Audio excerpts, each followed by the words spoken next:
There is a phrase attributed to the Native American poet John Trudell that echoes like a silent thunder in the minds of those trapped in daily routine. Work like a slave, die like a pauper. A short, brutal, and absolutely true sentence. But let's not just let this pass as another empty criticism of the system. Let's go deep, very deep. Let's tear off the masks of productivity, rip the curtains of meritocracy, and expose, raw and bleeding, the lie that sustains the logic of our times. The one that says, if you work hard, sacrifice your hours, your dreams, your health, and your freedom, one day it will all be rewarded. The big fraud, no one is going to reward you. And if Nietzsche were alive today, he would laugh bitterly at this illusory promise that keeps us chained to the office, to the computer, to fixed hours and a salary that barely covers our debts. Because yes, Friedrich Nietzsche understood this before all of us. He saw perhaps better than any other philosopher that modernity would not set us free. It would only dress up slavery in the clothes of liberty. Have you ever stopped to think why so many finish high school, go to college, take out loans, study late into the night, get a stable job, pay rent, bills, taxes, and even so, years later, still feel the same sense of emptiness, as if they were running a marathon with no finish line, as if every victory were just another step up an endless staircase? It's because we are living within a system that does not exist to serve us. It exists to use us. And when we talk about the system, we're not talking about something abstract. We're talking about a culture that glorifies excessive effort, that confuses being busy with having purpose, and that turns human beings into productive resources. We work as if every hour were our last chance to prove our worth, and we die without ever having had the chance to truly live. How many of you know someone who devoted decades to a company, was loyal, faithful, upright, and yet was laid off in middle age, replaced by someone younger, cheaper, more malleable? How many fathers missed their children's childhoods because of double shifts? How many mothers postponed medical treatments for lack of time? How many young people are literally getting sick trying to live up to an insane standard of productivity? And no one is immune. Not the most successful, not the wealthiest, not the most organized, because this machine does not forgive. It consumes, extracts, discards, and when you no longer produce, it simply moves on. Friedrich Nietzsche didn't write about economics. He didn't talk about the market. He didn't give lectures on career management. But he understood, perhaps better than any expert today, the cruelest dynamic of modern existence. You can give your all and still receive nothing in return. He called this nihilism, the belief that nothing has meaning. And notice, it's not that nothing has meaning by nature.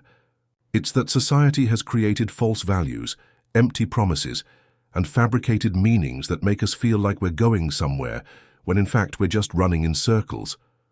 The idea that hard work always leads to success is one of these beliefs. A comforting illusion.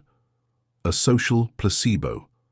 Nietzsche warned that when people start believing in promises that can't be kept, they fall into active nihilism, that state in which the person keeps functioning, but inside is completely empty. And that's exactly what we see today. People who keep working, smiling on social media, posting photos of healthy breakfasts and motivational quotes, but deep down, they know they're just surviving. There is no glory in constant exhaustion. There is no merit in endless sacrifice.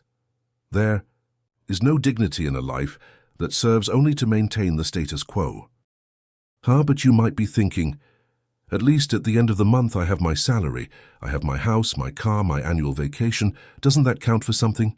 Maybe it does, but only if you forget to count the lost hours, the sacrificed weekends, the passions abandoned, the projects left on the shelf, the relationships that wore down, the body that aged before its time, because the system doesn't give you free time.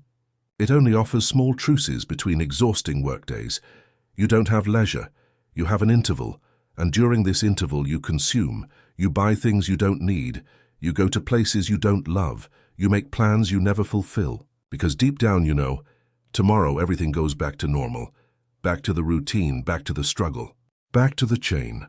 And so you live like a slave who believes he is free. If Nietzsche were here, right in front of you, looking you in the eye, what would he say?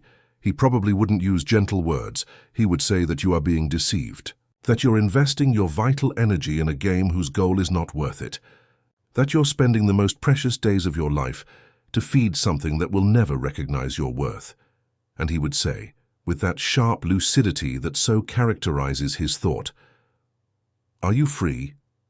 Then why do you submit to the weight of other people's expectations? Are you the master of your own life? Then why do you allow others to decide how much you're worth?" Nietzsche did not preach idleness. He wasn't against work. He was against work that does not make us more human, against the morality that turns obedience into virtue, against the religion of blind effort. He saw the modern man as a domesticated being, trained to follow orders, to respect hierarchies, to believe that his only form of validation is through the service he provides. And the worst part, many don't even realize they're trapped. So what should you do? Abandon everything. Stop working. Give up on your plans. No, that's not the solution. The true revolution is not external, it's internal. You need to start questioning what you call success.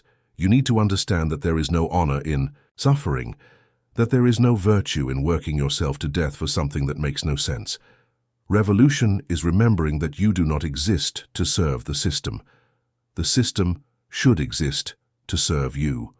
Revolution is reclaiming the right to dream, to make mistakes, to slow down, to choose what truly matters. Revolution is understanding that you are not your resume. You are not your job title. You are not your bank account.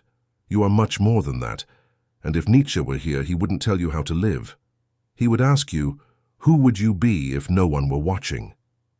The biggest lie they told us is that if we work hard enough, we will be rewarded. But life doesn't work that way. Justice doesn't live here, and the system isn't interested in your well-being. You can work like a slave, you can sweat, bleed, sacrifice everything, and still die a pauper, not physically poor perhaps, but emotionally, existentially, humanly. Here is the truth. No one will take care of your life the way you should. No company, no government, no family. You have to take command. Reclaim power over your own choices. Decide what is worth it, and what no longer deserves your time, because the only real freedom is the one you conquer for yourself. And if you want to live a life that makes sense, start questioning the rules. Start doubting the promises. Start listening to your own voice before it's too late.